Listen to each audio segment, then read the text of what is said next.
we still need to be out there at these events because this is where the people are, right? People who are, and I mean, I had this experience at the most recent one here. A lot of these are not the usual suspects. They're not the people who are typically out there at these things. So these are a lot of them people who are not that politically involved. They're many of them maybe not all that knowledgeable. Many of them, and in that sense, are kind of blank slates, or they're not super cemented to some ideology or another, right? But they see the writing on the wall, and they know they don't like what they see, and so they are showing up.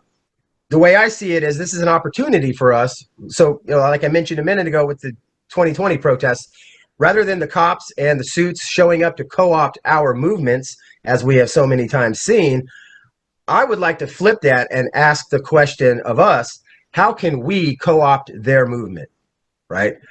So, yeah, there are those who would like to see a return to the status quo. Let's go back to the neoliberal business as usual, and then that's everything's going to be fine. But we know it's not going to be fine because we've seen this movie before. This is exactly how things played out after the first Trump administration.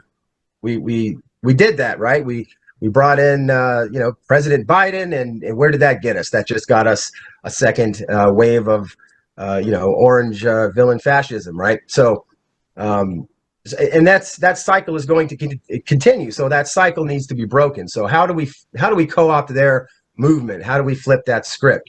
And I think that's really, I think where our focus really needs to be, right? They want to return to the status quo.